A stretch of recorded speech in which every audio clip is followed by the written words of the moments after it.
Welcome everybody to today's Knife 911.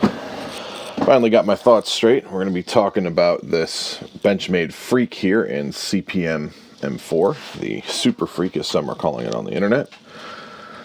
Alright, let's get right down to it. First, quick reminder of why this is Knife 911. I am a professional 911 dispatcher, and so I'm sticking to what I'm good at. 911, which is a quick intake recitation of facts, things which the manufacturer claims or people say is going to be true about this knife. We'll do the stats in that section, and then we'll go into intake, which is a much deeper look at things. And then finally, we'll dispatch that out with, conclusions, things that would, help somebody who is on the fence about any one of these pieces of equipment. So without any further ado, here comes the 911 on this guy. It's got a more substantial feel, and it's a durable freak, which I feel like is kind of an oxymoron, with top shelf blade steel and far less flimsy construction. It retains its less than top quality Benchmade construction, which, I have issues with a lot of things Benchmade has done recently, and they have, well, we'll save that for the intake. No full-length steel liners, but it does have steel liner inserts like the 940 with G10 liners in red right here. And here's the back end of the inserts. And it does have these black and gray G10 stacked handles, which sort of make up its increased weight. And rounding out its upgrades is this CPM M4 blade. And this blade... This blade is really the thing which tips the knife in favor for me. But let's get into the stats. So it's 8.46 inches overall length. Closed, it's 4.86 inches tip to tail. Okay. It has a 3.6 inch blade. Right. It has 0.62 inch thickness right here. It's 1.3 inches tall at its tallest. I think it's right here.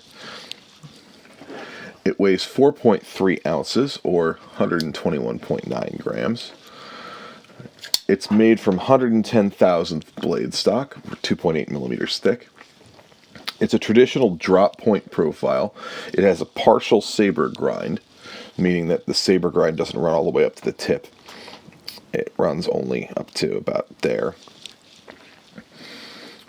And there's no swedge on this knife, and it's a traditional axis locking thumb stud deployed Benchmade.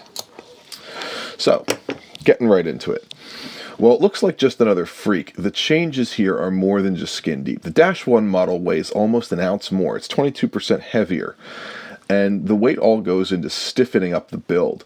And it's all in those G10 liners, right? And the bright red and black, and the black and white layered G10 scales here. The standard Freek is the poster child for Benchmade's recently well-earned reputation for terrible quality, right, at a premium price. And it's typified by fat language trade names for low-quality cheap materials like Grivery. It's plastic. All right, and then Versaflex. It's overmolded rubber. It's fat language at its best. These knives are also cheaply built with tiny inserts instead of real full-length liners, much smaller washers and bearings in S30V. Not a premium blade steel anymore. Not when 20 CVM 390, 204P, D2 Sleipner, CPM M4, and BD1, just to name a few, are commonplace on the open market. This is what I mean when I talk about Benchmade's quality issues. It's not off-center knives or uneven secondary bevels, or at least only partly that. It's flimsy knives with mediocre steels being sold for double their value and getting passed off as premium because of it. I'd rather pay a little more for real quality and a little less than pay a little less for none. So if you handle a 560 Freek, you can bend it or break it or just throw it way out of alignment with nothing but your hands, just bending the scales a little bit. Not so for this Dash 1 variant. It doesn't yield under even my grip. which is really saying something. I have a pretty strong grip. This M4 blade seems to have a very good heat treat on it. My impression of this is coming from how long it took to bring the edge from factory to hair popping with strops and diamond paste compared to my 810 Contigo and the M4 Spyderco. It seems to me that this piece of M4 might be a bit harder than the 810 and significantly harder than the Spyderco, so I'm looking forward to seeing how this knife retains its edge. For most people, this knife's ergonomics are going to be its strong suit. For me, it's a bit small, and I have to grip it like any other smallish knife by pinching the pivot and wrapping my fingers around. If I try to full-size grip this thing, look where my thumb is sitting. It's way up above the jimping, right? And this, I'm hitting the ridges. So, that's just my hand. There's plenty of room, provided I do the pivot pinch, for me to access the axis bar. Yeah, say that one 5 times fast. There's also plenty of room to operate the thumb stud, even for my hugish hands. So that's nice. The one thing the standard Freek got right was the blade profile and grind. It remains unchanged here with the same not too thin, not too thick behind the edge quality.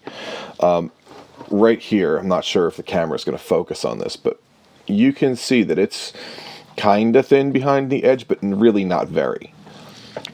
And that's one of the only things that the original Freek got right, that blade profile and grind. It remains unchanged, and taken together with my impression of the heat treating from stropping, this knife should go through any number of boxes and envelopes before losing its hair popping edge. The action here is unremarkable. It sticks out happily, but not quite smoothly. Retraction is similarly easy and similarly not quite smooth. I've mentioned how I'm not an Axis lock fanboy for 2 reasons. First, because they have no detent. Second, getting into that no detent statement, they have a hump, which takes up about the first 20% of blade rotation and some smaller drag after that. The second reason has to do with centering. Namely, the Axis lock surfaces must be perfectly parallel. And you can see even this one, it's just a little bit off center. Right? It's because the Axis lock surfaces have to be perfectly parallel to the pivot, and said pivot must be set perfectly perpendicular to the swing path in order for an Axis lock to have good centering. So it follows that many of them don't have well-centered blades, and this is why, in my view, Axis lock is merely adequate for me. A good detent is integral to a good action, and an Axis lock is never going to have a good detent. Beyond that, the texture ground into the scales here is useful without being rough. The same can be said of the jimping behind the thumb stud right here. Also, this jimping right here. It's useful without being rough. The new Super Freek comes with a black Cerakoted split arrow clip, and I've already sent to Benchmade for a deep carry. Really on the principle that if it can be carried deeper, it should be. One very good thing about the Super Freek is that even with a deep carry clip, this knife really it rarely contacts other items in the pocket, and even when it does, those items aren't likely to be damaged by it. It's full size without being large, it's grippy without being rough, it's hefty without being heavy, it's stout without being fat. Even despite all this, I'm really having trouble liking this knife, and I think it's because it's still a Freek, and an offshoot of the poster child for Benchmade's sellout lack of quality and gross overpricing. So even while it looks good, feels good, heat treat shows great promise, and it has other strengths, I'm still just not totally enamored with it. So I think the dispatch on this guy is going to be that if you've got butterfly eyes, you've already pre-ordered it, and you won't care about any quality issues it has.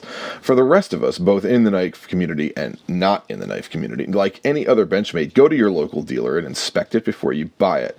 If it's unevenly ground or if it's far off center, don't buy it. Tell your dealer to inspect all Benchmade knives and send any that fail these tests back with instructions not to send out garbage. If enough dealers do that, they'll start paying attention to QC. Beyond that, I'm on the fence about this knife. I want to like it, I really do, but it feels like Benchmade quit inches from the finish line here. Give me full-length steel liners. Give me a deep carry clip and a good liner lock, and now we're in business. Just because you always do an axis lock doesn't mean you should continue to do so.